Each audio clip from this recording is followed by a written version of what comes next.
Assalamualaikum warahmatullahi wabarakatuh. Berjumpa kembali di channel ini. Salam sejahtera untuk kita semua, terkhusus rekan-rekan guru calon P3K. Kali ini saya akan mengupdate informasi terbaru yang disampaikan oleh Kemenpan terkait kepada Bapak Ibu guru yang ikut ujian P3K, yang mana bila nantinya tidak lulus ujian di tahun ini. Nah, ini ada informasi terbaru dari Kemenpan yang mana disebutkan bahwa di tahun depan akan dipermudah untuk guru XTHK 2 dan 35 plus, di mana tidak akan diujikan kompetensi teknis. Nah, ini tentu saja menjadi kabar gembira ya, mengingat di akhir-akhir ini update sampai dengan hari ini sudah hampir 100.000 yang mengajukan petisi online. Nah, apakah ini adalah jawaban dan seperti apa pernyataan Kemenpan, sama-sama kita cek. Hari ini Menpan RB sebut lowongan ASN 2022 ya hanya untuk formasi P3K. Jadi ini adalah gambaran untuk penerimaan CASN di tahun 2022 Bapak Ibu sekalian. Disebutkan di sini Menteri Pendayagunaan Aparatur Negara dan Reformasi Birokrasi Pak Cahyokumolo mengatakan pengadaan calon aparatur sipil negara atau ASN pada 2022 hanya untuk formasi pegawai pemerintah dengan perjanjian kerja. Pengadaan ASN tahun 2022 dilakukan hanya untuk P3K. Ini disampaikan oleh Pak Cahyo pada hari Senin malam. Kalau kita lihat memang di tahun 2022 hingga 2023 ini ya banyak sekali ternyata Bapak Ibu guru yang akan memasuki masa pensiun. Jadi total kebutuhan adalah sekitar 1,3 jutaan. Sementara di tahun ini yang barangkali bisa terisi hanya sekitar 500 ribuan. Lebih lanjut, Pak Cahyo mengatakan bahwa formasi guru P3K tahun 2021 telah dibuka untuk 1 juta formasi.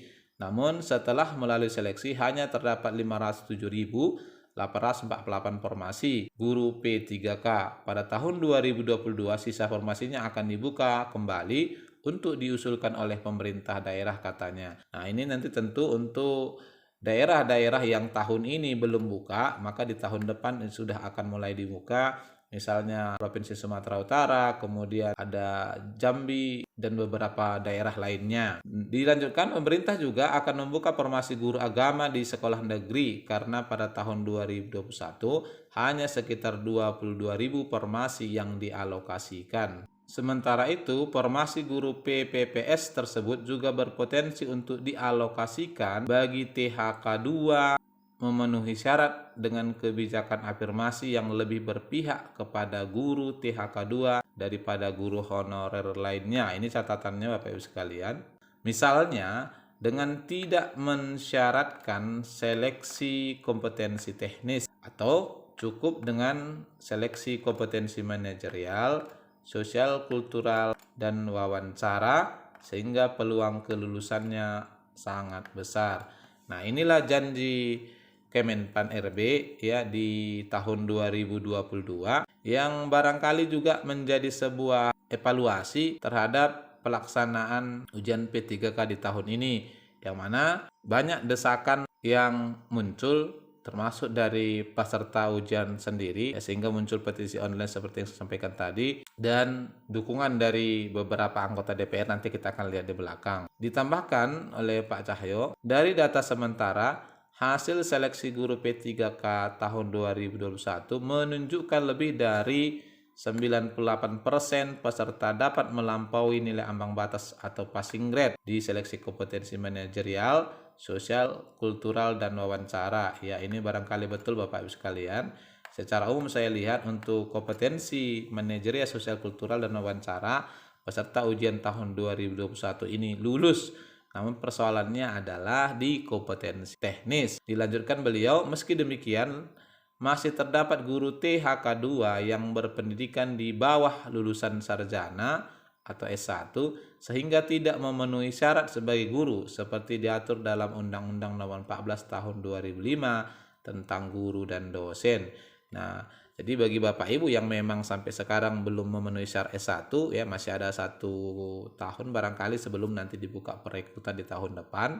Oleh karena itu, Pak Cahyo mendorong Kementerian Pendidikan, Kebudayaan, Riset, dan Teknologi Kemendikbudristek untuk meningkatkan pendidikan para guru tersebut. Ya, jadi inilah gambaran untuk penerimaan P3K guru di tahun 2022, yang mana memang selain karena sudah dialokasikan oleh pemerintah juga termasuk menutupi kekurangan ya karena banyaknya guru memasuki masa pensiun.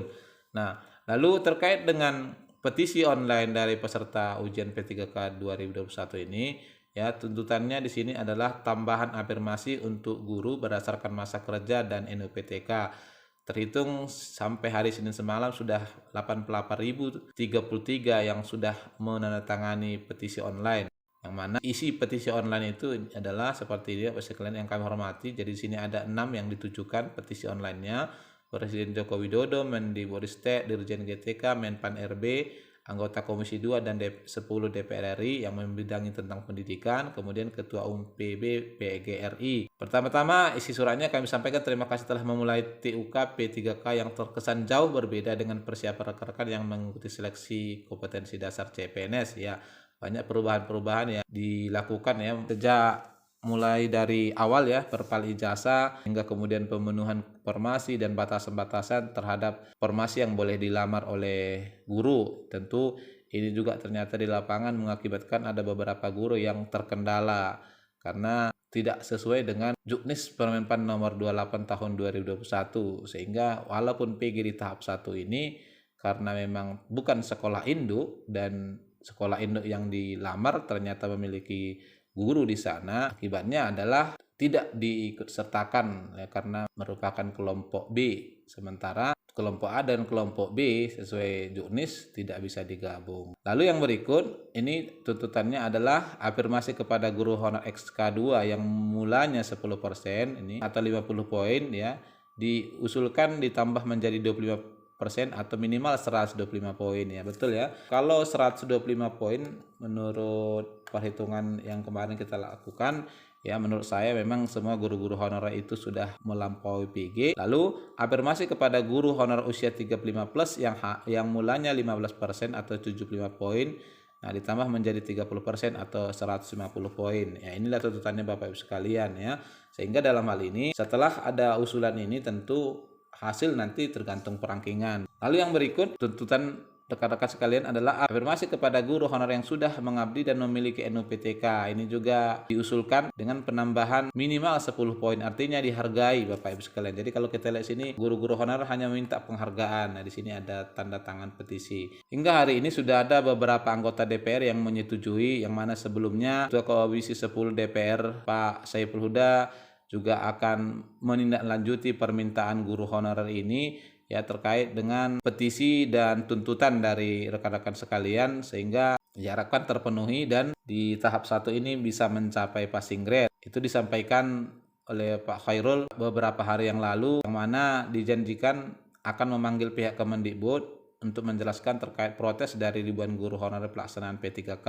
Dan di hari Senin semalam juga dari partai yang lain ya ada juga dukungan. Mudah-mudahan ke depan tentunya semakin banyak dukungan dan dalam hal ini DPR sebagai mitranya pemerintah tentu memiliki kewenangan untuk ini sehingga keinginan kita bersama agar kiranya tahun ini persoalan-persoalan guru honor ini dapat terselesaikan dengan baik dan menyenangkan semua pihak. Barangkali ini informasi yang bisa sampaikan Bapak Ibu sekalian, semoga bermanfaat. Wassalamualaikum warahmatullahi wabarakatuh.